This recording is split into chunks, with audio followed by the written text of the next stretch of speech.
Welcome everyone to a very special edition of this week's Recruiting Corner. I'm joined with one of the nation's premier five-star prospects and cornerback Kevin Toliver and his family, who are on their way to Baton Rouge as Kevin's set to enroll as one of the early members of LSU's 2015 signing class. I want to thank you all for joining me today. Thank you for having us. Thank you for having us. You know, you made this 8-hour journey today from Jacksonville, Florida to New Orleans. You know, something I've done many times. And I think this time around, though, there were probably a lot of different thoughts going through you guys' head, you know, as opposed to making this trip just to see a game. Kevin, I want to start with you. What's your mindset coming in? You know, tomorrow you're moving into LSU. Monday you're going to be enrolling into classes. I mean, how have things changed for you mentally, and what's your approach coming into this big move? I'll say the main thing is just focusing on time management. You know, just me, you know, making time for everything. You know, going to bed on time and getting ready for morning workouts, and still, you know, got to learn the playbook and learn who we go be, you know, facing against every Saturday. So it's going to be a big difference than high school. Now, there's a lot of different emotions running through each of you.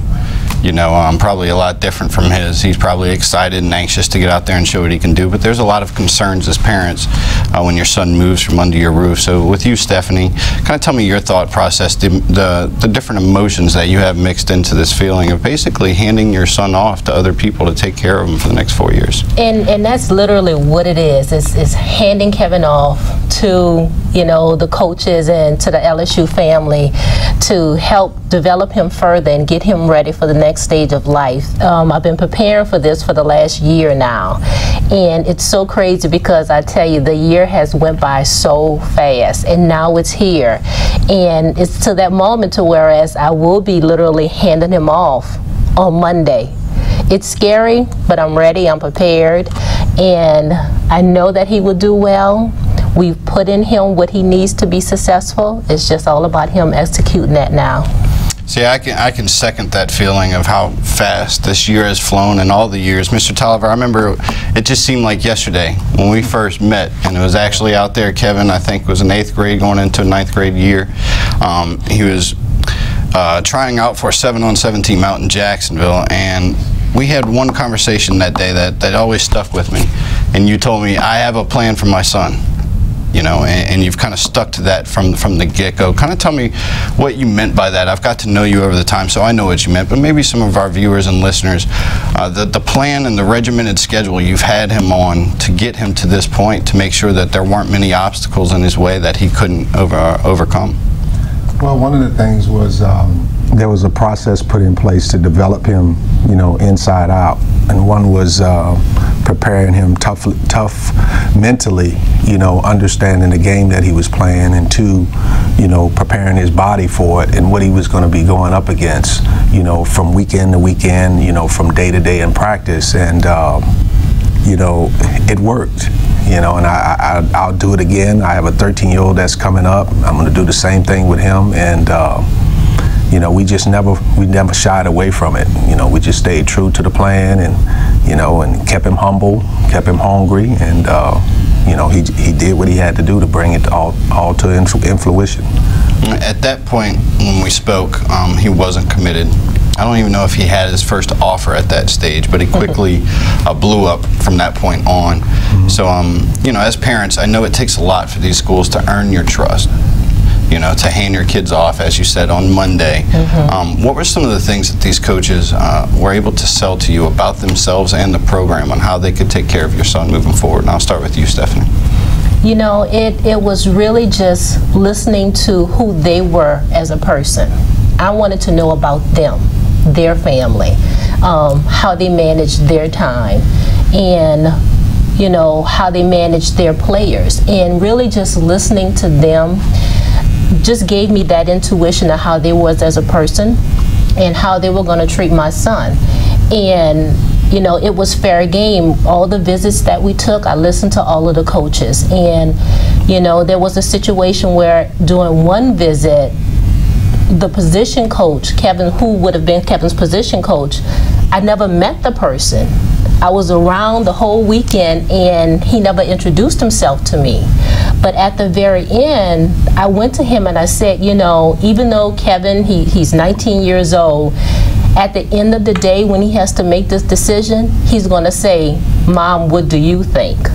So just moving forward, when you're talking to other parents and other students, always know you have to approach the mom. Because at the end of the day, the son's going to want to know what the mom's opinion is. So those coaches that came to me and they introduced themselves to me and they spent time with me are the ones that I considered for where Kevin was going to go. And I know one of those coaches that really did a good job with selling the three of you was LSU's defensive back coach, Coach Raymond. Oh, yes. Somebody that sold you on himself, his ability to prepare Kevin as a man and as a prospect, and also get him ready for the next level. Mr. Toliver, I know you talk to Corey quite frequently, and y'all have developed a bond and trust between one another. Tell me how instrumental his relationship with you and your family has been in helping secure Kevin's commitment. Oh, it was extremely instrumental. The first time I met Corey is when we went to the first camp down at LSU back in the summer, June of 2012, and you know, Kevin was working with the underclassmen for about 5 minutes, and he looked at me and he said, you know, it's like I don't belong out here. So he took his position to go inside, you know, and I just kind of told him, hey, go inside then if that's where you feel you need to be. And he goes inside, and Coach Corey's looking at him sideways, and he turns around and looks at me. I throw my hands up like I didn't know what was going on. And he got in there and, you know, to go and compete. And Coach Corey turned around and looked at me again about 30 or 40 minutes and started smiling. And the relationship, you know, just escalated from there. So, you know, when we first got a chance to talk before we left Baton Rouge, you know, he showed me that he was a true person, you know, a true person of God walking strong, and that's what's most important to this family's life in itself. And he showed me, he didn't talk about football. You know, it was already understood that Kevin could play and that they wanted to offer him, they wanted him to come to LSU, and, you know, it was just all about life with him. You know, something that stands out with me about Kevin is his drive to compete, as you just mentioned there. You faced some of the nation's premier wide receivers that are even currently playing college football, guys like Amari Cooper and so on, but dating back to your 9th grade year. Tell me how you think being as active as you've been in the camp circuit, the 7-on-7 circuit, challenging yourself against the nation's elite year after year after year throughout your whole high school career, how that might have helped prepare you to what you're going to endure in your early days at LSU. I mean, just me competing with the best in the nation every year, it's just, you know, everybody doesn't get that. So, I mean, going, you know, 7-on-7 at IMG in Bradenton, Florida, I mean, it's always the #1 receiver. You know, every game you play about 6-7 games a day for 3 days, and, you know, you gotta, every down, it's a battle. So just getting ready for that, and, you know, those are the same guys that I'm gonna see in college this year coming up. So, I mean, it's gonna be fun. Shortly after your prep career ended, we spoke, and you talked about how you're already transitioning yourself to the college game, you know, going over different coverages, working over some different things with your coaches back home. What has LSU given you as far as a diet, a workout regimen, things like that to help prepare you for this level, and how in depth have you read into their playbook?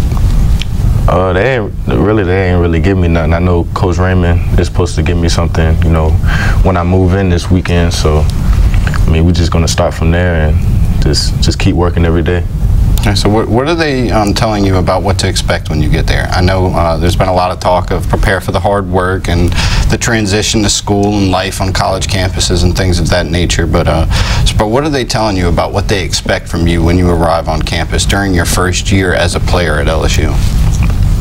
Don't miss no classes, come to all the meetings, come to all the workouts, and, you know, just be on time to everything, and, you know, just get my grades and do good in the classroom, and everything will, you know, just be handed to me, and I'll do good this year. Well, I know this was a family decision, and so I'd like to get each of you, before we close, to kind of give your thoughts and your reasoning why you were comfortable with him declaring for LSU and ultimately playing for there. So starting with you, Mr. Toliver, what were some of the key things that LSU brought to the table that sold you on the program? Well, one of the things is You know, I mentioned earlier it was about life in itself. You know, the character, the integrity that they stood for. Not only that, you know, they spoke about those things, and they, you know, they walked it, you know, from back in June of 2012 to this day. You know, it wasn't just a bunch of talk. You know, they showed us, you know, actively, you know, that they meant, you know, and backed up everything that they said. So for me, you know, without a life, you know, there's not much you can do. So, you know, they covered the whole package. You know, it wasn't just about football. It wasn't just about X's and O's and just school. It was about everything. And the most important thing for me for Kevin was that making sure that he got an opportunity in life to do the things that he wanted to do. And I needed to make sure that, you know, everybody understood that and was on board with that, and that they can accomplish that and help him get through that. And they were the #1 candidate for that. How about for you, Kevin? I know you could have picked any school in the country, let's be honest, and they didn't really back off until the last minute. You know, you might have even been getting calls on the way here. It wouldn't surprise me, but I mean, I wouldn't be surprised me either. But I mean, what was it about LSU that separated them? I know we talked early in your prep career, and you said that was a school you have always eyed, but really, what was it about LSU that sold you on the school? I'll say just every corner they put out, you know, excels at the next level in the NFL. And you know, every time I visited LSU, it was just like a family, you know, just hanging out with all the players, and you know, they just treated me like I was already a player there. So I just wanted to make it permanent. And then me, you know, talking to the coaches, talking to all the coaches, and just welcoming me every time I, you know, go up there to their office and stuff. And it's just like one big happy family. So you feel at home here, don't you? Yes, just sir. In the state of Louisiana as a whole. See, I moved to Jacksonville when I was 18, and I stayed there for 14 years, and I'm telling you, I felt like I was home the moment I walked back into the borders of Louisiana. So for you, Stephanie, real quick, what was it about the Tigers program for you that earned your trust and has you comfortable with the decision he's made? It was the consistency that I've received from them. Every time I would visit the campus, they were consistently nice, consistently willing to help. Any questions that I had, no matter if they were on their way to a meeting, if I had a question about something, they literally stopped, went back to their office, researched what the answer was, and provided that information to me. So they really demonstrated how important we were to their program, how much they wanted us to be a part of their program, and it has just been nothing but love that they've shown us since day one. That's it. So, and love is what this family is all about. You guys have been a pleasure to cover and work with and get to know over the years, and thanks for everything that y'all have done for me and my professional career, and I wish you all the best as you move forward to this next step in young Kevin's life. Thank you. You're welcome. So, thanks for joining us. Appreciate you. Thanks for joining us. This week's Recruiting Corner, analyst James Smith here with the Tolivers. Be sure to tune in next week. Signing out.